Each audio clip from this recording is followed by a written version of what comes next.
Bine ați venit, dragilor din Zodia Taur, oriunde v-ați afla în această lume.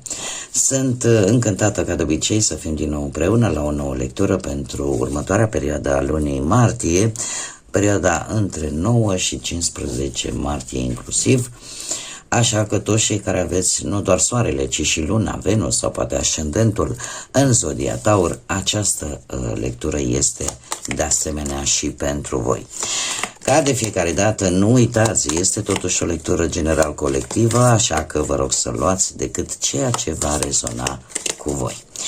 Desigur, pentru cei care sunteți aici pentru prima dată, vă urez bun venit și dacă la finalul acestei lecturi simțiți că rezonați, că mesajele vă aduc claritate, ghidare sau poate liniște interioară, vă invit cu mare drag să vă abonați și, desigur, să susțineți acest canal printr-un simplu like. Atât abonarea cât și like-ul sunt gratuite, unicul lucru necesar fiind decât dorința fiecăruia dintre voi. Și înainte de a începe lectura propriu-zisă, vreau să mulțumesc din suflet tuturor celor care sunteți deja aici, care mă susțineți prin intermediul comentariilor, al gesturilor de apreciere și prin fiecare gând bun care vine din partea voastră. Așa că mii de mulțumiri tuturor. Acum, trecând la energia acestei săptămâni pentru voi, dragilor din Taur, avem o energie care vă și reprezintă în același timp, se numește iubitoarea. Acest arhetip care reprezintă Zodia Taur și în același timp și planeta Venus îmi vorbește tare mult despre iubire, despre frumusețe, despre forma în care voi vă veți relaționa, mai ales în plan afectiv, dar desigur și colectiv. Sunteți mult mai senzuali, mult mai iubitori de frumos, aș spune, și veți fi destul de mult taxați în această nouă săptămână pe ceea ce voi vă doriți cu adevărat și pe ceea ce vouă vă face bine, să vă simțiți așa bine în pielea voastră. Sunteți mult mai doritori de iubire, de recompense, da? Vreți ca anumite dorințe să se activeze și eu aș mai spune că începeți să vă cunoașteți oarecum valoarea sau să vă puneți în valoare anumite lucruri, poate la nivel fizic, da? Sau să arătați prin, nu știu, printr-o plăcere culinară sau prin faptul că unii dintre voi poate chiar știți să manevrați, ca să spun așa, partea asta culinară, da? Și arătați, uite, eu știu să fac cu tare, dau niște exemple simple, da? Ca să mă înțelegeți mai bine.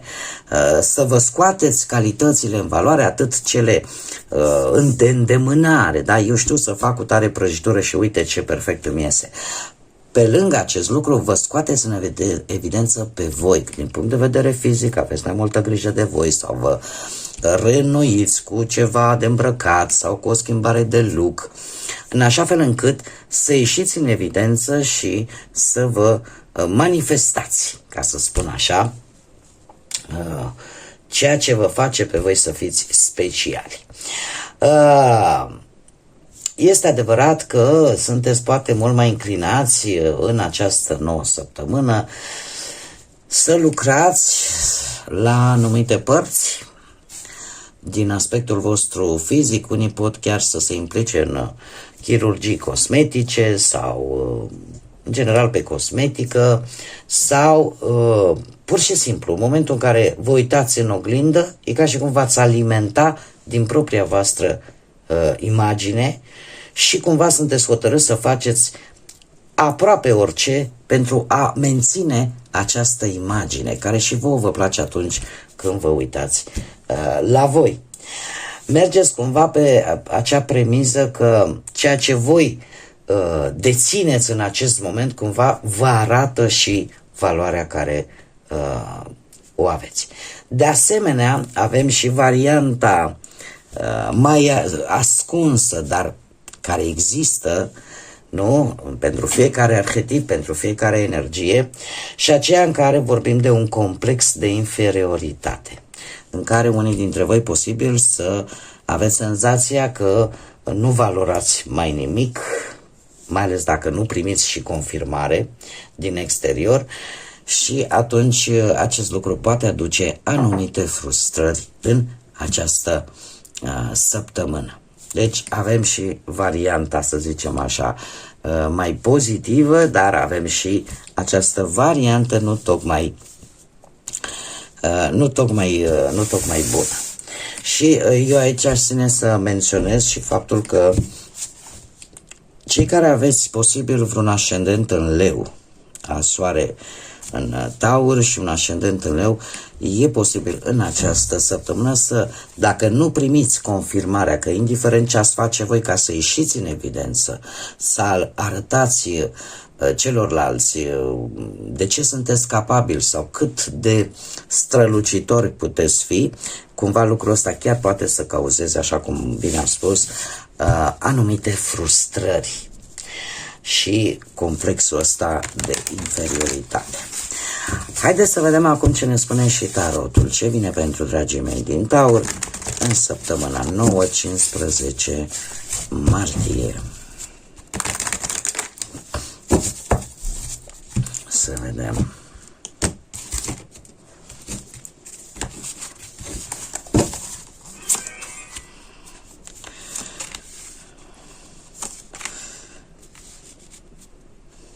Să știți că lucrurile chiar nu vor merge rău deloc. Haideți să vedem. Avem un 10 de spade ca și provocare. Aparent, poate mulți dintre voi care urmăriți lecturile de tarot, o 10 de spade e de rău. Nu e absolut deloc de rău. Provocarea pentru voi, dragilor, este aceea de a trece peste anumite momente dureroase, anumite momente care v-au decepționat, peste a trece, puterea de a trece peste o schimbare dramatică care a avut loc în viața voastră, de a depăși poate un impas, o perioadă în care unii dintre voi poate, nu știu, și-au pierdut locul de muncă sau poate cineva ți-a promis un job și din păcate nu s-a concretizat, sau poate ați avut pierderi bănești din cauza poate a altor persoane în care voi ați avut încredere, sau ați făcut anumite investiții, ați mers foarte mult pe noroc și știți cum e cu norocul ăsta. Sau poate ați trecut, nu știu, pe plan sentimental, printr-o infidelitate, printr-o trădare, prin anumite secrete sau chiar o relație care poate s-a rupt, sau chiar și cei singuri ați traversat, cum să spun eu, o perioadă în care persoanele noi care au venit în viața voastră v-au promis foarte multe, dar cumva nu și-au ținut promisiunile. Deci, provocarea este ca voi să treceți, să închideți aceste lucruri în această săptămână și să vă recuperați, așa cum bine vedem, cu iubitoarea, da? Cu arhetipul iubitoarei, să vă găsiți pe voi valoarea pe care voi o aveți și să o scoateți chiar și în evidență. Și cu acest 7 de monede ca și resursă pentru această săptămână, ar spune că obiectivele voastre și randamentul pe care acestea îl vor da în această săptămână vor, cum să spun eu, vor aduce de fapt soluții de moment, poate într-o manieră, cum să spun eu, chiar dacă voi veți încerca să le rezolvați cât mai rapid sau să obțineți rezultate cât mai rapid, totuși va fi necesară un pic de răbdare. Poate chiar veți găsi soluții de moment. De ce? Pentru că totuși lucrurile le veți calcula, veți ști, veți încerca să faceți așa un echilibru între, dom'le, unde trebuie să insist și unde de fapt trebuie să renunț. Unde trebuie să investesc, nu știu, bani timp, energie, sentimente și unde nu ar mai trebui, pentru că deja cumva nu mai are viitor. Deci aveți această capacitate de a tria lucrurile. Cum, de asemenea, efortul pe care voi îl veți depune pe acele lucruri care chiar contează și unde energia voastră, sentimentele voastre, timpul vostru își vor arăta valoarea pe viitor și chiar pe o perioadă lungă de timp, asta, cum să spun eu, în urma acestei trieri, chiar vă poate ajuta să sfârșiți în sfârșit o etapă, să o terminați această etapă destul de dificilă prin care vedem că ați trecut și mai ales dacă vorbim, aș spune că mai mult vorbim de o situație financiară, în mare parte. Oricum eu o să vi le adaptez în așa fel încât să se muleze, ca să spun așa, pe situațiile care sunt de interesul vostru. Și haideți să trecem un pic la treabă și să vedem. Acest 7 de monede pe plan profesional îmi vorbește de un job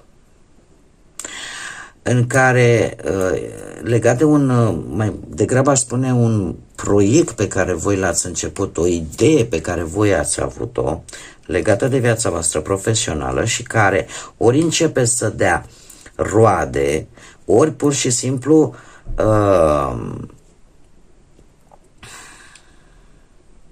reușiți să vă dați seama dacă mai investiți în acest plan, în acest proiect sau nu, care este până la urmă și un punct important, pentru că decât să pierzi bani și timp și energie pe un plan care nu dă rezultate, nu, este deja o pierdere. Dar în această săptămână veți vedea foarte clar încotro cumva ar trebui să vă îndreptați. Aveți această capacitate. Plus de asta, tot pe plan profesional, sunt șanse ca după o dură căutare de un loc de muncă, e posibil ca un job să se îndrepte cumva către voi. Să se îndrepte cumva către voi, chiar dacă aparent, nu știu, poate nu o să fie extraordinar de bine plătit. Dar veți avea capacitatea să vă dați seama dacă este de viitor și dacă vă poate ajuta. Dacă vorbim de partea asta a bănuților, să știți că sunt rezultate care vor veni în această săptămână, ceva acolo, vești. Trebuie în continuare să aveți un pic de răbdare, pentru că vin rezolvări, mai ales dacă ați avut ceva probleme legate de finanțe, pe partea asta a banilor. Iar dacă vorbim de partea asta amoroasă, să spunem, de asemenea vin rezolvări. Mai ales dacă ați traversat perioade complicate, eu aș spune, dat fiind și faptul că avem un 9 de cupe aici, cumva ori se va face un compromis, da, mai ales pentru cei care sunteți într-o relație, ori pur și simplu comunicarea. Planurile în comun vor fi importante, vor fi foarte favorizate în această săptămână, care va duce la rezolvarea acelor probleme existente în relațiile sentimentale, acolo unde ele există. Dacă vorbim de cei singurei, aș spune că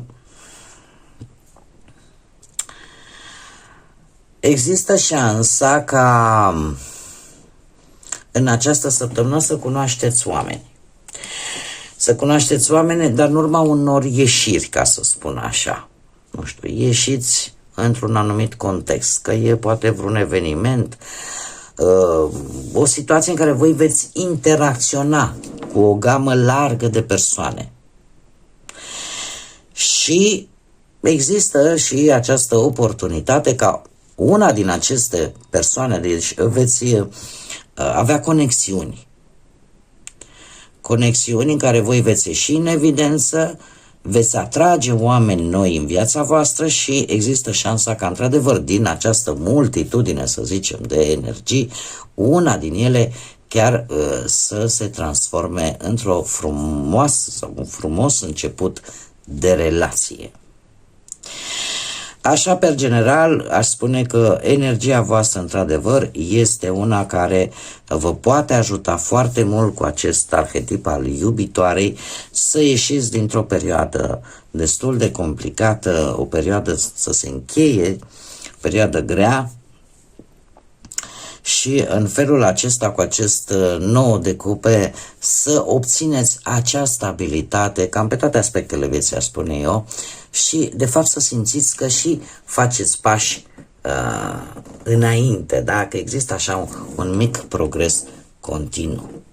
Așa că dedicația voastră, faptul că sunteți, vă crește autoestima și aveți o mai mare încredere în propriile voastre abilități, asta chiar vă poate ajuta atât pe plan profesional, prin recunoaștere profesională, poate prin faptul că superiorii voștri, colegii voștri încep să valoreze mult mai bine dedicarea pe care voi o faceți, efortul pe care voi îl faceți prin respect, da? Prin obiectivitate, de ce nu, și prin abilitățile voastre. Aș spune că unii dintre voi chiar veți avea șansa unui răspuns pozitiv la un interviu și în felul ăsta această așteptare, această stare complicată să se cam termine. Cum, de-al minteri, și problemele financiare cu acest 9 de cupe îmi vorbește de faptul că ori veți reuși să recuperați niște datorii, ori niște câștiguri neprevăzute care să vă ajute așa să vă rezolvați situațiile legate de bani sau legate de anumite investiții. Haideți să vedem acum care sunt numerele angelice pentru voi, dragilor din Taur, pentru săptămâna 9-15 martie. Să vedem care este numărul angelic și mesajul cu care vine el. O să vedeți, cred că sunt 3. Dar ce observ aici, se repetă foarte mult cifra 3, de care voi ține cont. Cifra 3 este o cifră guvernată de către Jupiter și ne vorbește, ce să vezi, de expansiune, dragilor. De expansiune. Deci aveți posibilitatea să ieșiți din această groapă, ca să zic așa, energetică. Și dat fiind că este guvernat de către Jupiter, este o energie masculină yang, în care se trece la acțiune, în care sunteți mai creativi, sunteți mult mai abili, poate de a comunica verbal, de a comunica prin felul în care voi vă afișați sau prin artă, de ce nu, nu știu, dacă aveți aceste abilități artistice, să cântați, să pictați, să sculptați, nu știu, să ieșiți în evidență. Eu aș spune că vă aveți șansa în această săptămână cu această cifră 3 să vă dați seama de lucruri importante într-un mod foarte spontan și nu va face altceva decât să vă crească, cum să spun eu, optimismul. Acum, haideți să trecem la numerele noastre și avem numărul 3, numărul 30 sau numărul 6.